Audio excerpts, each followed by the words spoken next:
Hello friends, how are you all doing. I hope आप लोग सब अच्छे से हो। मेरा नाम है अंकिता लाल और जैसा कि आप लोग जानते हैं हम पढ़ रहे हैं एनसीईआरटी क्लास 6 बायोलॉजी और आज का हमारा चैप्टर है बॉडी मूवमेंट्स। आप लोगों का काम है अपनी एनसीईआरटी बुक साथ में खोल लें, ठीक है। उसके अलावा ध्यान से सुने, खुद के नोट्स बनाने की कोशिश करें और हम लास्ट में अच्छे से एमसीक्यू प्रैक्टिस भी करेंगे। तो स्टार्ट करते हैं, ठीक है। चलो, सबसे पहले body movements. If we go by NCERT तो हमें कहा जाता है कि we should observe the movement that is taking place in your body. अब जब हम देखते हैं तो we blink, we do all other movement, जैसे ब्रीदिंग होती है, आँखों का पलक झमकाना इज़ ब्लिंकिंग। तो ये सारी बॉडीज़ में मूवमेंट्स बहुत सारी होती हैं। तो आंसर है हाउ डज़ इट हैपन, कैसे बॉडी में मूवमेंट होती है, क्या फंक्शन है। तो बेसिकली यही हम पढ़ने वाले हैं इस चैप्टर में। सबसे पहले एनसीईआरटी के अकॉर्डिंग कुछ एनिमल मूवमेंट्स के बारे में बात किया गया, जैसे walking, running, flying, jumping, creeping, crawling, slithering, swimming. और एक एक्टिविटी भी है जिसको हम करेंगे, but before that let's go into the basics. Body movement. So the process of moving a body part is called body movement. Animal की अलग अलग मूवमेंट होती है, जैसे walking, running, flying, jumping, creeping, crawling. अगर हम इस फोटो के थ्रू देखें तो दिस इज़ वॉकिंग। स्क्विरल जो है स्क्विरल जो है वो क्लाइंब करती है, पेड़ के ऊपर चढ़ती है। मछलियाँ स्विम करती हैं, ये भी एक मूवमेंट है। जो रैबिट्स होते हैं वो जंप करते हैं।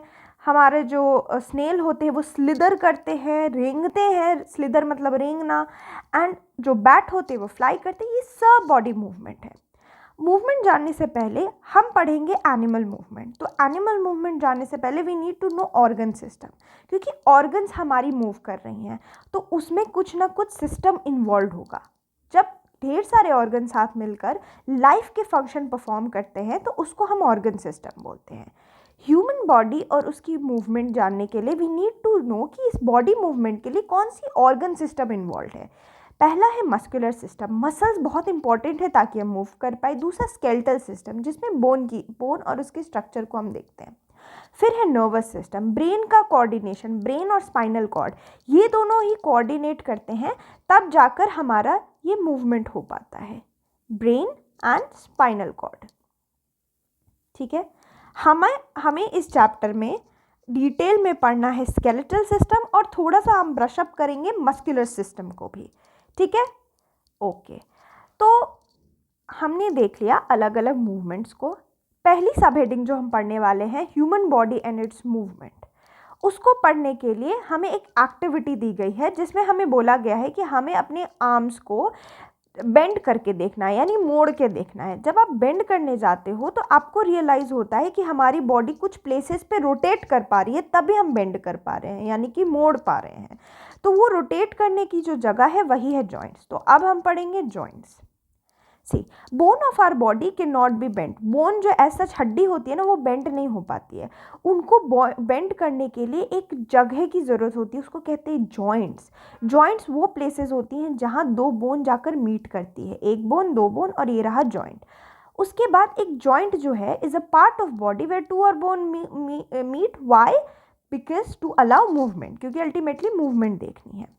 उससे पहले मूवमेंट देखने के लिए, जॉइंट्स देखने के पहले हम देखते हैं कि रोटेशन की बात की गई। अलग अलग मूवमेंट जो जॉइंट के पास होती है, जैसे अगर आप अपने आर्म को, अपने कंधे को या शोल्डर को कंप्लीटली रोटेट कर पाते हैं, आप अपने नेक को रोटेट कर पाते हैं, आप अपनी गर्दन, अपने आर्म्स को, अपनी एल्बो को, आप अपनी जो एड़ी है उसको लिफ्ट कर पाते हैं, हील इज़ एड़ी। और अपर जॉ, ऊपर के जो जबड़े हैं उसमें कोई मूवमेंट नहीं होता। आपको ये चीज़ बड़ी इंपॉर्टेंट है, ये आप याद रखेंगे कि जब जॉ की मूवमेंट की बात की जाती है तो हमारा सिर्फ लोअर जॉ मूव करता है। Only lower jaw moves, only lower jaw moves, not the upper jaw, ठीक है, ये याद रखना है। अब टाइप्स ऑफ जॉइंट, आपने देखा जॉइंट के बारे में, हमने देखा, अब हम टाइप्स ऑफ जॉइंट देखेंगे। जॉइंट की टाइप की बात की जाए तो तीन तरह के जॉइंट्स है। इमूवेबल, नाम से ही पता चल रहा है, जो मूव ना कर पाए। पार्टली मूवेबल, पार्टली मतलब पार्शली आधा मूव कर पाए, और मूवेबल जो कंप्लीटली मूव कर पाए। हमें इसके एग्जाम्पल्स याद रखने हैं and at the same time हमें जानना है क्या है ये। इमूवेबल जॉइंट की बात की जाए तो ऐसे joint, immovable joint don't let the bones move at all, move ही नहीं कर पाते। जैसे हमारा स्कल बोन, हमारे स्कल बोन में जो जॉइंट्स होते हैं वो बिल्कुल मूव नहीं कर पाते, ठीक है। उसके बाद बारी आती है पार्टली मूवेबल की। इसमें क्या होता है, लिमिटेड मूवमेंट होती है, और लिमिटेड मूवमेंट की वजह से ही, जैसे रिब केज, हमारी जो रिब केज होती है हमारे बॉडी में वो पार्टली मूवेबल होती है। एग्जाम्पल सबसे ज़्यादा इंपॉर्टेंट है इसके, पार्शियली मूवेबल है। और फिर फाइनली आती है मूवेबल जॉइंट, जो बिल्कुल आराम से मूव कर सकती हैं, और इस वजह से इनका रेंज ऑफ मोशन बहुत वाइड होता है। जैसे हमारी एल्बो है ना, हमारा शोल्डर, हमारा शोल्डर, हमारी नीज़, हमारी नीज़, ये सारे अगर आप अपने हाथ को मोड़ के देखो, अपनी नीज़ को मोड़ के देखो, आप देखोगे इसको एकदम आराम से मूव कर पा रहे हो, तो दैट इज़ मूवेबल जॉइंट। तो इसका भी एग्जाम्पल इंपॉर्टेंट है, एल्बो, शोल्डर एंड नी, ठीक है। अब नेक्स्ट मूव करते हैं, following are the types of joints in our body. अब देखो ये तो हमने ये देख लिया movable, immovable and partially movable, लेकिन इनके नाम भी हैं और हम ये सारे नाम देखेंगे। तो हमने देख लिया जॉइंट्स के बारे में, बोन्स के बारे में, बोन बेंड नहीं हो पाते। यहाँ पे टाइप्स ऑफ जॉइंट है। पहला जॉइंट है बॉल एंड सॉकेट जॉइंट, जो हम यहाँ पे देखेंगे। तो उससे पहले एक एक्टिविटी है, उसमें हमें कहा गया है कि इस एक्टिविटी में हमें क्या करना है, इसमें हमें एक, जैसे कि आप पिक्चर में भी देख सकते हैं, एक पेपर सिलेंडर बनाना है और एक बॉल में होल करना है और उसके अंदर सिलेंडर को इंसर्ट करना और ऊपर से उसको एक बॉल से कवर कर देना है। और मान लीजिए कि ये जो है ये आपका आर्म है, ठीक है, ये जो है वो आपका शोल्डर वाला पार्ट है और बीच में बॉल है। तो अब जब अपने आर्म को हिलाते हैं तो आप नोटिस करते हैं कि कुछ बॉल नुमा है और वो एक कैविटी के अंदर डला हुआ है। वो कैविटी एक हॉलो स्पेस है और इस वजह से बड़े आराम से मूवमेंट हो पाती है। इस तरह के जॉइंट को हम लोग बॉल एंड सॉकेट जॉइंट बोलते हैं। ये है हमारा ball and socket joint. Wait a minute,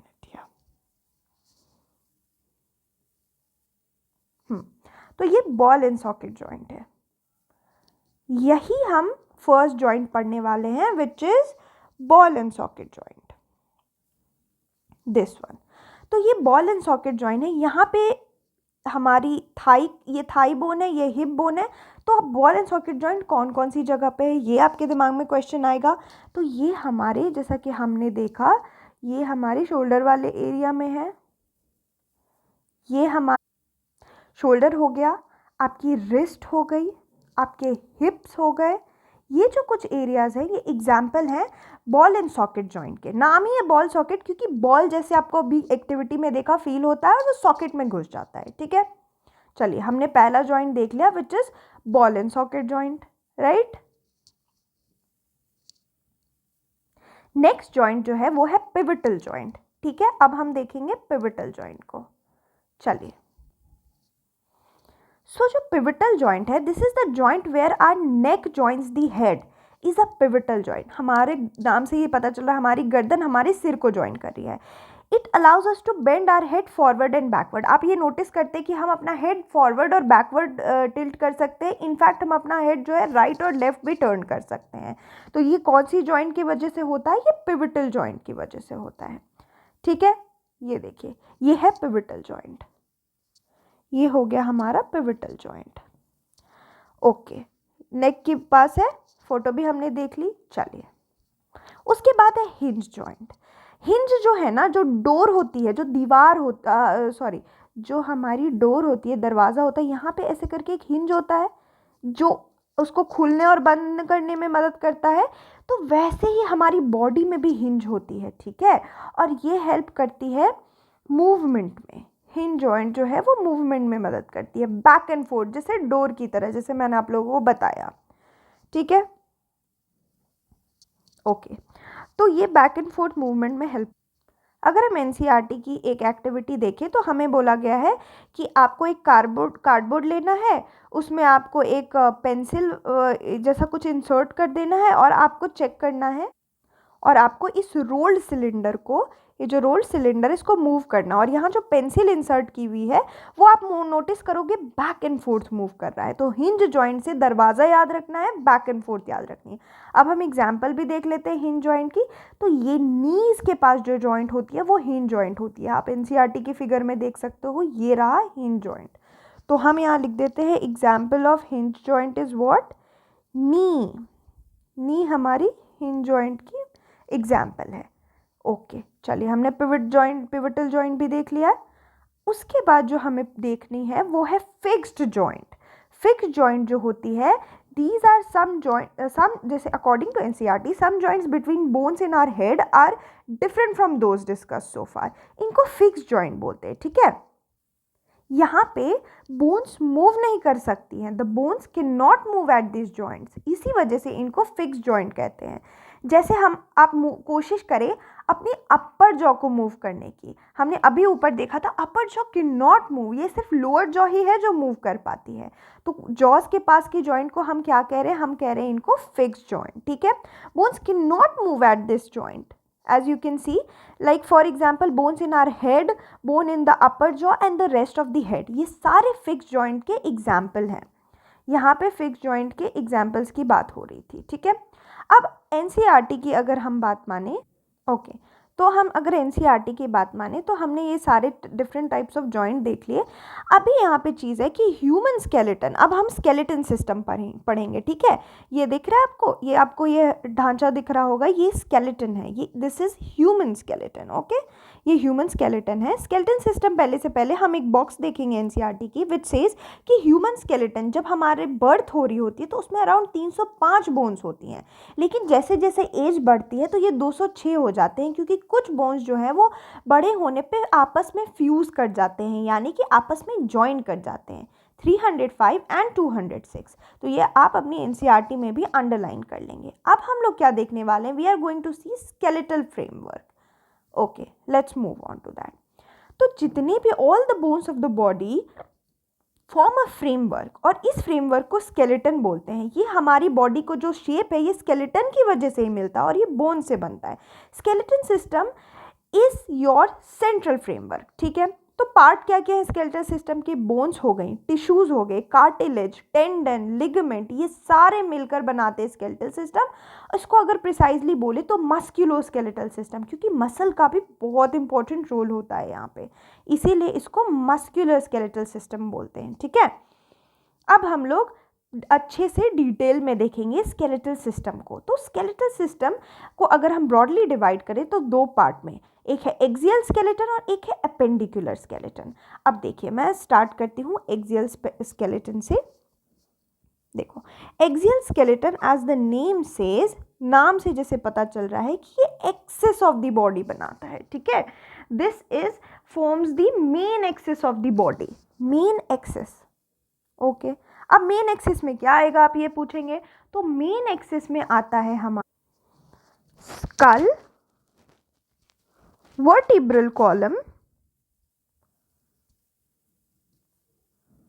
and chest bone. Skull, vertebral column और चेस्ट बोन।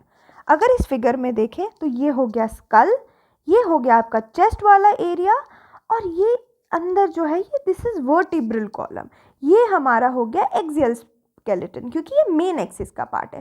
फिर बात करते हैं हम लोग एपेंडिकुलर स्केलेटन की बात करते हैं। तो appendicular skeleton is appendicular skeleton, appendicular, wait a minute, yeah,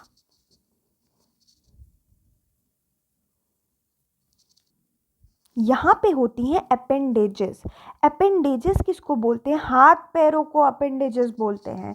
तो इसमें फिर कौन सी बोन होगी, फुट की बोन होगी और हैंड की बोन होगी, foot bone and hand bones, ये सारी आपकी एपेंडिकुलर स्केलेटन की पार्ट्स होंगे, राइट। ये देखिए ये होती हैं अपेंडेजेस, ये हाथ और ये पैर, दिस और इसके जो बोन्स हैं उनको हम एपेंडिकुलर बोन बोल रहे हैं। सिंपल, नाम से ही पता चल गया। चलिए, जो एक्सियल बोन्स होती हैं वो होती हैं टोटल नंबर में 80, ठीक है। और जो एपेंडिकुलर होती है वो होती है टोटल नंबर 126। और हमने देखा था एनसीईआरटी में हमें ऊपर ही दिया है कि 206 बोन्स हो जाती हैं, तो when we total out it comes as 206। ठीक है, अगर हम स्पेसिफिकली बात करें तो हमारी स्कल में होती है 22 बोन्स और वर्टिब्रा में होती है 33 बोन्स। ये आपको याद रखना है, स्पेशली वर्टिब्रल कॉलम और स्कल 22। वही बात रही अगर हाथ और पैर की, तो हमारे हैंड में टोटल होते हैं 27 बोन्स और हमारे लेग में होते हैं 26 बोन, तो टोटल हो गए मिलाकर 53 बोन्स। तो ये थोड़ा सा ऐसे दिमाग में रखने के लिए आप लोगों को पता होना चाहिए। राइट, तो हमने देख लिया टाइप्स ऑफ स्केलेटल सिस्टम, जो कि काफ़ी इंटरेस्टिंग लगा होगा आप लोग को होपफुली। उसके बाद बारी आती है, लेट्स सी कि we are seeing that human skeletal consist of skull, backbone, ribs, breast bone, shoulders, hip bone and हाथ और पैर के बोन। इनको अब हम लोग एक एक करके देखेंगे। Let's go. उससे पहले two things that you need to know, दो चीज़ें जो आपको पता होनी चाहिए, that is ligament and tendon. Ligament और टेंडन क्या होता है, ये भी हमारे स्केलेटल सिस्टम का ही पार्ट होता है। लिगामेंट जो है वो कनेक्टिव टिश्यूज होती हैं जो कि बोन्स को होल्ड करके रखती हैं। दो हड्डियां साथ में होल्ड करके रखती हैं। ये दो हड्डियां अगर साथ में होल्ड हो रही है, दोनों अगर बोन है, तो दैट इज लिगामेंट। और वही अगर बोन और मसल है, just consider it as muscle, please आप लोग इसको मसल मान लेना, और ये बोन। तो अगर बोन को मसल से जोड़ती हैं जो कनेक्टिव टिश्यू, वो हो गए आपके टेंडन्स, और जो आपके बोन से बोन को कनेक्ट करती हैं वो होती है लिगामेंट। ये तो आप लोग बिल्कुल याद रखेंगे, दिस इज़ वेरी इंपॉर्टेंट। चलिए आगे बढ़ते हैं। अगर हम लोग स्केलेटन सिस्टम देख लिया हमने, तो कुछ फंक्शन भी होगा। हम हमेशा ये एनसीईआरटी को, बायोलॉजी को हम यहाँ पे कॉन्सेप्ट के साथ समझ रहे, ताकि कम से कम रटना पड़े, ज़्यादा से ज़्यादा समझ आए। उससे पहले थोड़ा ये कॉन्सेप्ट मैप देख लीजिए ताकि आप लोगों के दिमाग में रह जाए। मूवमेंट इन एनिमल देख रहे हैं हम लोग, इसमें हमने अलग अलग मूवमेंट देखनी है एनिमल की, अर्थवॉर्म वगैरह जो अभी हम देखेंगे। अभी ये मस्कुलर मूवमेंट क्योंकि हम लोग एनिमल की, ह्यूमंस की देख रहे हैं। उसके अलावा सीलियरी और एमीबॉयड मूवमेंट भी होती है। सीलियरी सीलिया की मदद से होती है और एमीबॉयड जो है वो स्यूडोपोडिया की मदद से होती है। ठीक है, ये थोड़ा याद रखेंगे। और नाम एमीबॉयड है तो अमीबा में होता है। उसके अलावा जॉइंट्स हमने देखी, 3 तरह के जॉइंट्स होते हैं। उसके अलावा स्केलेटन हमने देखा, अभी हम उसके फंक्शंस देखेंगे एंड देन मसल्स को भी देखेंगे। चलिए, कनेक्टिव टिश्यू में हमने टेंडन, लिगामेंट भी देख लिया है। ओके, तो क्या फंक्शन है स्केलेटल सिस्टम का? पहला फंक्शन ये है कि ये मूवमेंट में अलाउ करता है। हमारा जो भी बॉडी वेट है वो उसको सपोर्ट करके रखता है जॉइंट्स की मदद से, कनेक्टिव टिश्यू और मसल्स की मदद से। इस वजह से हम लोग मोबाइल बन पाते हैं। मोबाइल मतलब मूव करने के लायक। उसके अलावा प्रोड्यूस ब्लड सेल्स। सिर्फ मूवमेंट ही नहीं, हमारा स्केलेटन सिस्टम में बोन्स जो होता है उसका एक बहुत इंपॉर्टेंट काम होता है। इसमें बोन मैरो होती है और बोन मैरो जो है वो आरबीसी और डब्ल्यूबीसी के प्रोडक्शन में मदद करती है। So how important this is. उसके अलावा हमारी जो ये बोन स्केलेटल सिस्टम है वो प्रोटेक्ट करते हैं, साथ ही साथ सपोर्ट करते हैं ऑर्गन को। हार्ट, लंग, ब्रेन, ये इतने इंपॉर्टेंट ऑर्गन हैं, इनको शील्ड करने की जरूरत है। एंड देन स्टोर मिनरल, क्योंकि हमारे जो बोन्स हैं उनमें विटामिन डी और कैल्शियम जैसे मिनरल डिपॉजिट्स होते हैं। और हमने विटामिन और मिनरल चैप्टर में देखा था कि बहुत इंपॉर्टेंट है ये कैल्शियम और विटामिन डी। उसके अलावा हमने अभी एनसीईआरटी में भी देखा 206 के अराउंड बोन होते हैं अडल्ट ह्यूमन बॉडी में, 206 टू 208 ब्रॉडली। और जब हम लोग चाइल्डहुड में होते हैं तो अराउंड 300 बोन्स होते हैं। अब हम लोग सारी बोन्स जो हैं वो देखते हैं। चलिए, हमने देख लिया, हमने स्केलेटल सिस्टम कवर कर लिया एनसीईआरटी में के अकॉर्डिंग भी। और अब हम लोग डिफरेंट स्केलेटन्स को अच्छे से देखेंगे। Let's start. According to NCERT पहले हम लोग रिस्ट बोन, हाथ के बोन की बात करेंगे। रिस्ट यानी कि कलाई। तो रिस्ट बोन की अगर हम बात करते हैं तो let's write here wrist bone. Wrist bone की बात करते हैं तो ये रिस्ट बोन में जो छोटे छोटे बोन से मिलके बनता है उनको कार्पेल्स बोलते हैं। ठीक है, तो ये कार्पेल टर्म आप याद रखेंगे। ठीक है, इनको कार्पेल्स बोलते हैं। और ये जो कार्पेल्स होते हैं वो 16 इन नंबर होते हैं। CARPALS, अरे ELS बोल देंगे तो वो तो फ्लावर वाला हो जाएगा, सॉरी। तो CARPALS कार्पेल्स होते हैं और ये टोटल होते हैं आपके 16 इन नंबर। ठीक है, 16 इन नंबर। तो हमने यहाँ पे देख लिया कि this is bone of our hand, और इसी वजह से हमारी कलाई इतनी फ्लेक्सिबल है, आप घुमा पाते हो कार्पल्स की वजह से, जो कि स्मॉल बोन्स है। उसके बाद हमें बोला गया है एक एक्टिविटी करने के लिए। जब आप सांस लेते हैं तो you see that when you take a deep breath, जब हम लोग एक लंबी सांस लेते हैं तो हम फील करते हैं कि हमारा जो चेस्ट बोन है वो अंदर और बाहर जा रहा होता है, at the same time press करता है। क्यों? क्योंकि हमारी चेस्ट जो होती है वहाँ पे रिब्स होती हैं, बोन ऑफ चेस्ट को हम लोग रिब बोलते हैं, और जो हमारी बोन, जो चेस्ट की बोन होती है, they join the chest bone and back bone together, और इसको रिब केज कहते हैं। There are 12 ribs on each side of the chest. चलिए इसको डिटेल में देखते हैं। Let's see rib cage. Rib cage की बात की जाए तो it is a joint of bone stretching from neck to pelvis. गले से लेकर पेल्विस, हम लोग अब अगर हमारी बॉडी की बात करें तो पेल्विस जो होता है वो लोअर बॉडी पार्ट होता है। ओके, तो हम ये देख रहे थे, अगर पेल्विस की बात करें तो pelvis is lower torso, lower part of torso. अगर सिंपल भाषा में बोले तो हमारे एब्डोमेन और लेग के बीच की जो जगह है, abdomen and leg, space between abdomen and leg, यही पेल्विस वाला रीजन कहलाता है। ठीक है, ये हमारा पेल्विस हो गया। तो ये पेल्विस, नेक से लेके पेल्विस तक की जो रीजन होती है वहाँ पे हमारा बैकबोन होती है, हमारा स्पाइन होता है। ठीक है, और बैकबोन में 33 वर्टिब्रे होते हैं, जो हमने ऊपर भी देखा था, और ये आपस में इंटरलॉक करते हैं। ठीक है, और रिब केज की बात की जाए तो ये हमारी चेस्ट की बोन है, रिब केज, जो कि चेस्ट की बोन है और कनेक्ट करती है बैकबोन से। तो चेस्ट टू बैकबोन कनेक्शन है। ठीक है, अभी आप एनसीईआरटी की में देखें तो फिगर 5.10 में ये है हमारा रिब केज। इसके अंदर इंपॉर्टेंट ऑर्गन्स होती हैं जिसको ये लोग प्रोटेक्ट करके रखते हैं। 12 रिब्स होती हैं, 12 ribs on both side, 12 ribs on both side। चलिए ये याद रखना है आपको। फिर हमने यहाँ पे पेल्विस देख ही लिया था, मैंने बता ही दिया था, lower body portion, the part we sit in. अब उसके बाद हम लोग देखें तो शोल्डर बोन की बात हो रही है, ये रहे शोल्डर बोन। ठीक है, तो जो बोन होती है हमारी, शोल्डर बोन होती है, वो हमारे ऑब्वियसली शोल्डर के पास की बोन हो गया, और ये प्रोमिनेंट होती है। ठीक है, इनको हम लोग शोल्डर बोन बोल रहे हैं। पेल्विक बोन जिसकी मैं ये बात कर रही थी, ये रहा हमारा पेल्विक बोन। अब हम बात करते हैं स्कल की। स्कल बहुत ही इंपॉर्टेंट है इस वजह से क्योंकि हमारे ब्रेन जैसे सॉफ्ट इंटरनल और इम्पॉर्टेंट ऑर्गन को प्रोटेक्ट करता है स्कल। तो skull is made up of many bones joint together, और हमने ऊपर ही देखा था कि स्कल जो है वो इमूवेबल जॉइंट में आ जाता है। स्कल इंपॉर्टेंट है because it encloses and protects the brain, as we saw earlier only. This is the skull, ये हमारा स्कल है। ठीक है, उसके बाद हम कार्टिलेज की बात करते हैं। Let's see what is cartilage. देखो, कुछ पार्ट जो स्केलेटन के होते हैं वो बोन तो है, हमें पता है, बट कुछ और पार्ट जो बोन जितने हार्ड नहीं है बट वो बेंड कर सकते हैं, वो होते हैं कार्टिलेज। कार्टिलेज आपको कहाँ मिलेगी? तो आप अपनी ईयर लोब को फील करके देखिए, अपने नोज़ को फील करके देखिए, वो बड़ी सॉफ्ट है, वो मुड़ जाती है। वहीं अगर अपने हाथ को देखें तो वो इतना सॉफ्ट नहीं है बिकॉज वहाँ पे कार्टिलेज होती है। कार्टिलेज जो है वो जॉइंट्स में भी पाई जाती है, और ये बेसिकली रबर पैडिंग की तरह एक्ट करता है। ठीक है, रबर पैडिंग की तरह। ये देखिए, ये कार्टिलेज है हमारे ईयर लोब में है हमारे, ये रहा cartilage according to NCERT. Next then will move on to muscles. अब हम लोग मसल देखेंगे। मसल भी बहुत इंपॉर्टेंट पार्ट है स्केलेटन सिस्टम का। So muscle is what is? Muscle एक सॉफ्ट टिश्यू है जो कॉन्ट्रैक्ट करती है, मतलब मुड़ती है आपस में और मोशन प्रोड्यूस करती है। ठीक है, जब कॉन्ट्रैक्ट होती है मसल तो वो छोटी हो जाती हैं, स्टिफर हो जाती हैं और थिकर हो जाती हैं।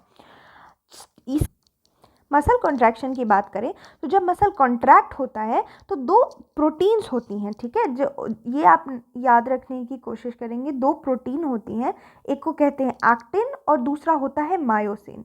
ये दो प्रोटीन ही मदद करती हैं मसल को कॉन्ट्रैक्ट कराने में।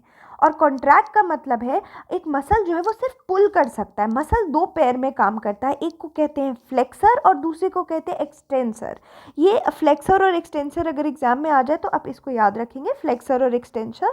और ये जब मसल कॉन्ट्रैक्ट करता है तो जो बोन होती है वो पुल हो जाती है एक डायरेक्शन में, और जो मसल का पैर वो देखो मसल दो पार्ट में, कॉन्ट्रैक्ट करेगा रिलैक्स करेगा तभी मूवमेंट हो पाती है।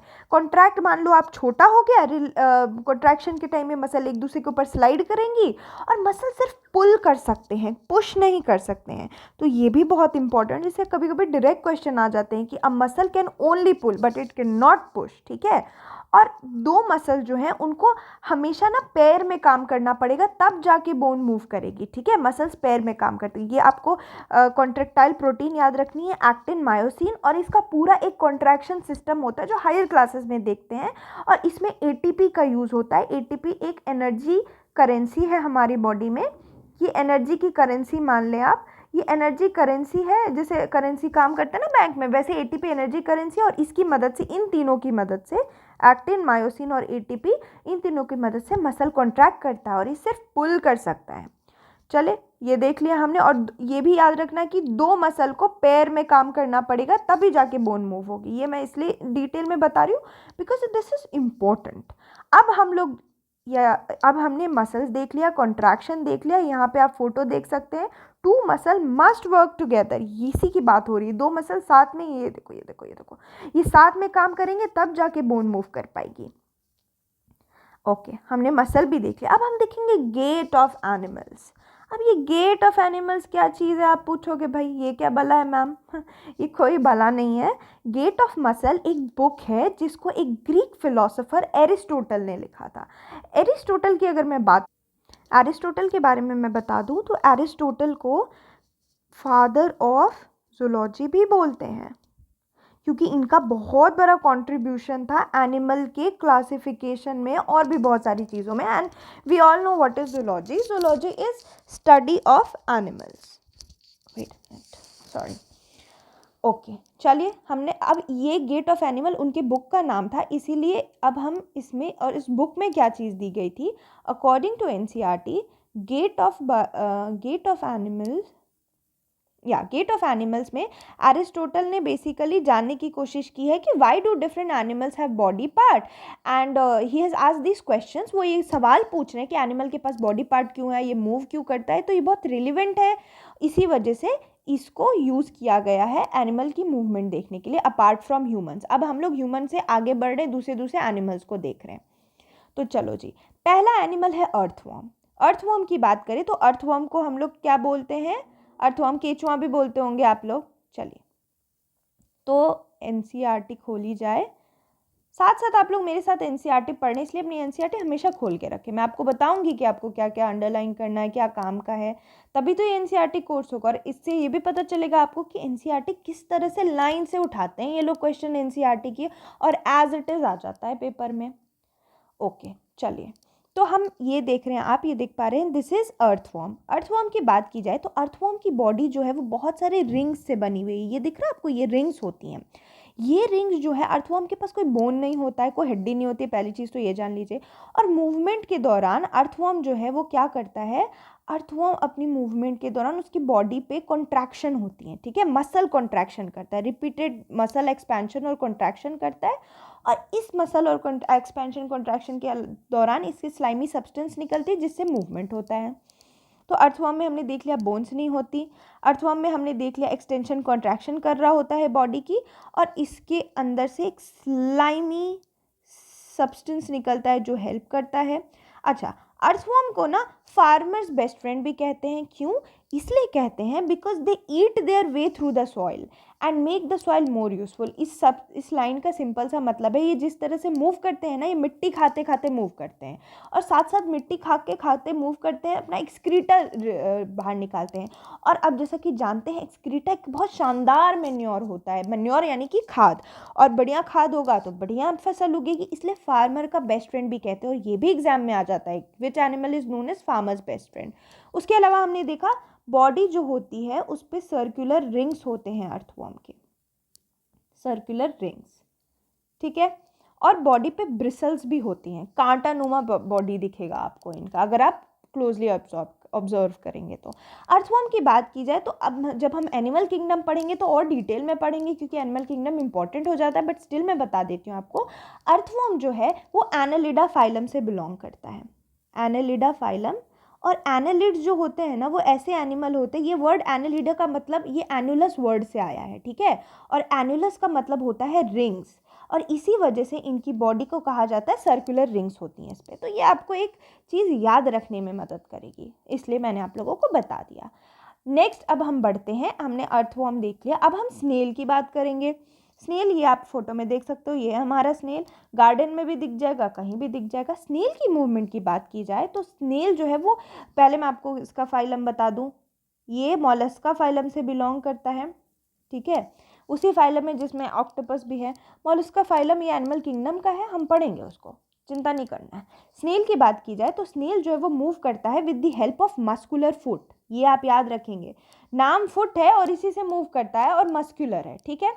इसमें शेल आउटर स्केलेटन होती है, आप अगर किसी स्नेल को देखते हैं तो उसके ऊपर एक आउटर स्केलेटन बना होता है। आई डोंट नो, अगर मैं अच्छी फोटो ना बनाऊँ तो माफ़ करें। ये अगर स्नेल है तो इसकी आउटर स्केलेटन होती है, और आउटर स्केलेटन की जब हम बात करते हैं, इसका कोई रोल नहीं है मूवमेंट में, there is no role in the movement, main काम इनका मस्कुलर फुट करता है, ठीक है। ओके, ये स्नेल है, मैं लिख दूँ, कहीं कंफ्यूज हो जाए क्या बना दिया मैम ने। ओके, चलिए अब आगे बढ़ते हैं। फिर हम बात करेंगे कॉकरोच की। कॉकरोच आप सब नहीं देखा होगा, किसके घर पे नहीं होता। कॉकरोच की जो ऊपर एक हार्ड लेयर होती है, ये होता है इनका आउटर स्केलेटन, और ये जो है ना वो छोटे छोटे प्लेट से मिलकर बना होता है ये आउटर स्केलेटन। आप जब आर्थ्रोपोडा पढ़ते हैं तो हमें कॉकरोच पढ़ने को मिलता है। इनके पास 2 पेयर ऑफ विंग्स होती हैं जैसे आप देख रहे हैं, और ये बॉडी बिहाइंड होती है, और इनके पास लेग्स होती हैं जो वॉकिंग करने में मूव करती हैं, और विंग्स जो है वो कभी कभी हल्का फुल्का लीप करती हैं, ठीक है। तो हम अब कॉकरोच की बात करें तो मसल्स होते हैं, 3 पेयर ऑफ लेग्स होती, क्योंकि आर्थ्रोपोडा से बिलोंग करते हैं, जॉइंटेड लेग होता है आर्थ्रोपोडा में। आर्थ्रोपोडा का मतलब ही होता है जॉइंटेड लेग्स, और ये फाइलम है, ठीक है, जॉइंटेड लेग्स, और इसी के अंदर हमारा कॉकरोच बिलोंग करता है। और इसके पास 3 पेयर ऑफ लेग होती है, 2 पेयर ऑफ विंग्स होती हैं, और ये वॉक और फ्लाई दोनों कर सकता है, ठीक, हमने देख लिया। चलिए नेक्स्ट बारी आती है बर्ड्स की। बर्ड के बारे में हम सब जानते हैं कि चिड़िया किसने नहीं देखी। बर्ड जो है उनमें जैसे डक और स्वॉन कुछ ऐसे बर्ड्स हैं, बर्ड्स बहुत सारी मूवमेंट कर सकती हैं। आपने बर्ड्स को पर्चिंग, वॉकिंग, ऐसे ज़मीन पे चलते भी देखा होगा, बर्ड्स उड़ती तो हैं ही हैं। साथ ही कुछ बर्ड जैसे कि डक और स्वॉन्स ये स्विम भी कर सकती हैं, बर्ड्स में कुछ स्विम कर सकती हैं, for example swimming ducks, swimming birds हो गई आपकी, डक, है ना। फ्लाइंग तो अब हम देखेंगे ही। अब आपको कुछ इंपॉर्टेंट चीज़ें मैं इधर बता दूं। पहली चीज़ ये है, ये फोटो में हम देख पा रहे हैं स्केलेटन ऑफ बर्ड, बर्ड की स्केलेटन की बात हो रही है यहाँ पे ये रहा। इनकी बोन्स जो होती है, ब्रेस्ट बोन यहाँ पे आपको दिख रहा होगा, वो मॉडिफाई हो जाता है फ्लाइट मसल के लिए। हमारी ब्रेस्ट बोन अलग है, इनकी ब्रेस्ट बोन अलग है। 2-4 चीज़ें जो बर्ड्स में होती है जो इनको फ्लाई करने में मदद करती है, वो ये कि इनकी बोन्स जो होती है वो हॉलो होती है, ठीक है, दे हैव हॉलो बोन्स और स्ट्रॉन्ग मसल्स, इस वजह से, और ये फ्लैप करते हैं अपने विंग्स को और उड़ जाते हैं। कुछ बर्ड्स जो होती हैं वो ग्लाइड भी करती हैं, जैसे अगर मैं एग्जांपल दूँ अभी समझ जाएंगे आप लोग। ईगल को देखा है, वो किस तरह से ऐसे एक ही मूवमेंट में जा रही होती है आगे, तो वो ग्लाइडिंग होती है। और फ्लैपिंग विंग्स तो आप जानते ही हैं, अपनी पड़ फैलाना। फिर बारी आती है फिश की। तो फिश जो है वो मूव करते हैं, फिश जो है वो मूव करते हैं लूपिंग प्रोसेस से। फिश की जो हेड और टेल होती है, आप नोटिस करेंगे सिर और टेल होता है वो छोटे साइज़ का होता है उनकी बॉडी के कंपैरिजन में। इस तरह की शेप को हम स्ट्रीमलाइन शेप बोलते हैं, और ये शेप मदद करती है इनको अच्छे से स्विम करने में। जो बोट्स भी होती है ना वो स्ट्रीमलाइन शेप की होती हैं, ये एक शेप है जो मदद करता है इनको मूव करने में। उसके अलावा इनकी जो बॉडी होती है वो, उसमें टेल जो है बड़ी क्विकली जो है वो कर्व कर जाता है, इस वजह से भी मूवमेंट में हेल्प मिलती है। तो अब हम फिश के बारे में बात करें तो ये लूप में अल्टरनेटली जा रहे हैं, 2 साइड होती है, यहाँ हमने देख लिया, ये स्ट्रीमलाइन बॉडी है, सिर और टेल छोटा है, बॉडी बड़ा है, और स्केल्स होती हैं। स्ट्रीमलाइन बॉडी इनको हेल्प करती है पानी में मूव करने में, और बोट्स की भी यही चीज़ होती है। अब अगर हम सांपों की बात करें तो सांप के पास एक बहुत ही लॉन्ग बैकबोन होता है, हमने देखा ही है। They have long backbones, backbone long तो होगा ही इनका, इतने लंबे से होते हैं ये लोग, ठीक है। लॉन्ग बैकबोन होती है, इसमें थिन मसल्स होते हैं और ये एक दूसरे से कनेक्टेड होते हैं। मसल इनकी बैकबोन, रिब और स्किन से भी कनेक्टेड होती है और स्नेक जो है वो उसका बॉडी कर्व हो जाता है और लूप में हेल्प करता है। ये देखिए सांप देख सकते हैं और लूप में आगे मूव करता है। तो यहाँ सांप की बात कर ली हमने, associate with the movement looping sideways, ठीक है। गेट ऑफ एनिमल हमने देख लिया था, ये एक ग्रीक फिलोसोफर एरिस्टोटल जी का था। उसके बाद अगर हम एनसीईआरटी की एंड में जाएं तो योगा के बारे में दिया है कि this yoga for better health. Yoga क्या है, हमारे एंशियंट इंडियन ट्रेडिशन का एक बहुत बड़ा गिफ्ट है। यूएन ने 21 जून को international day of yoga declare किया है। This one should always no, 21 June is international yoga day, international yoga day, ठीक है। हमने ये देख लिया इंटरनेशनल योगा डे। योगा हमें हेल्दी रहने में मदद करता है, योगा हमारे बैकबोन को इरेक्ट करता है, हमें स्ट्रेट बैठने की मदद करता है, तो हमारी मूवमेंट में ये मदद करता है। फिर बात करते हैं अगर ऑस्टियोपोरोसिस की, एनसीईआरटी की जिस तरह से आप ये देख रहे हैं टेबल्स में से ही क्वेश्चन बनते हैं। ऑस्टियोपोरोसिस जो है ये एक बीमारी है जिसमें बोन्स हॉलोनेस आ जाती है, बोन जो है वो वीक हो जाते हैं, ठीक है। और आर्थराइटिस, ये सारे कुछ बीमारियां हैं और योगा इन्हीं सब में हेल्प करता है, इन्हीं सब को ठीक करने में हेल्प करता है। उसके अलावा मैं आपको कुछ एडिशनल पॉइंट्स देना चाहती हूँ जो आपके कुछ एग्जाम्स में आपको दिख जाएगा। First additional point is, let me write the additional point here, यहाँ मैं लिखती हूँ। First additional point is which is the largest and the longest and the strongest bone. Longest और स्ट्रॉन्गेस्ट बोन कौन सी है हमारी बॉडी की, ये एग्जाम में एज इट इज क्वेश्चन आ जाते हैं। Longest and strongest bone of our body is femur, ठीक है। और दूसरी चीज which is the smallest bone of our body, अगर स्मॉलेस्ट बोन की बात करें तो दैट इज स्टेपेस, और ये हमारी ईयर में होता है और फीमर हमारी थाई में होता है। तो ये आप याद रखेंगे, ठीक है। चलिए, इस तरह से हमने लास्ट में अगर हम कीवर्ड देखें तो हमने बैकबोन भी देख लिया। ये सारे कीवर्ड जो मेंशन्ड हैं, ये सारे कीवर्ड्स हमने देख लिए। With this now we'll practice बहुत ज़रूरी है ना। चलिए, पहला क्वेश्चन है which of the following connects a muscle to the bone, हमने अभी देखा था। आप बताएं क्या answer. Very good, tendon. Tendon जो है वो मसल को बोन से कनेक्ट करता है। उसके बाद the part of the skeleton that are not as hard as bone and which can be bent is known as, ये एनसीईआरटी की लाइन है, अभी हमने देखा। Yes, cartilage. कार्टिलेज कहाँ हमने देखा था, हमारे ईयर और नोज में। चलिए, अगर हम इसका एक्सप्लेनेशन देखें तो हाँ, टेंडन ही है जो मसल को बोन से कनेक्ट करता है। कार्टिलेज के बारे में हमने देख ही लिया था, कार्टिलेज क्या है, लिगामेंट क्या है, टेंडन। अगर इस ऑप्शन में एक इंटेस्टिनल फ्लूइड था इंटेस्टिनल फ्लूइड जो है वो प्रेजेंट होता है। It's a fluid that is present in the space around cell के बीच। ये अगर सेल्स हैं इनके बीच में एक लिक्विड प्रेजेंट होता है, इसको इंटरस्टिशियल फ्लूइड बोलते हैं, टिश्यू फ्लूइड भी बोलते हैं, ठीक है। आगे बढ़ते हैं। Which of the following statement is incorrect about muscle in the human body? Incorrect statement देखना है। Muscle becomes shorter, stiffer and thicker when contracted. हमने देखा, हाँ भाई सच है ये। Muscles work in pair, ये भी हमने देखा। उसके बाद ऑप्शन है मोर देन, इसमें पूछा इनकरेक्ट, तो none of the above incorrect तो नहीं है। Muscles can only push, no we saw muscles can only pull, muscle सिर्फ पुल कर सकता है। ये देखें, हमने देख लिया मसल सॉफ्ट टिश्यू का बना होता है, 600 के अराउंड मसल्स होती है हमारी बॉडी में। और उसके अलावा muscles become shorter, stiffer, thicker, ये हमने देख ही लिया था, ठीक है। वेट अ मिनट, या ये हमने देख लिया था। And they can only pull not push. चलिए, with the type of joint found at the shoulder is also known as, कौन सी जॉइंट शोल्डर के पास मिलती है, टाइप ऑफ जॉइंट जो शोल्डर के पास मिलती है वही कहाँ मिलती है, तो वो मिलती है आपकी हिप पे भी। और ये किस जॉइंट की बात हो रही है? This is ball and socket joint we are talking about. Ball and socket joint के बारे में हम बात कर रहे हैं। एक्सप्लेनेशन भी देख लिया जाए साथ में। Explanation, the type of the joint we are talking about is ball and socket joint. और हमने देखा है बॉल की तरह होता है, कप साइड टाइप डिप्रेशन होता है, और ये जॉइंट जो है वो मल्टी डायरेक्शन मूवमेंट में हेल्प करती है। सिमिलरली हिप के पास भी होती है। मैंने आज से डिसाइड किया कि मैं आप लोगों को एक प्रैक्टिस क्वेश्चन दिया करूंगी जो आप लोग कमेंट सेक्शन में मेंशन करेंगे इसका आंसर। इससे क्या होता है ना, इंटरेक्शन बना रहता है और आपको भी लगता है कि हाँ चलो मैंने पढ़ाई की है, एक आंसर तो दे दिया है। तो आप बताएंगे stapes is a bone which is also the smallest, is found in which part of the body?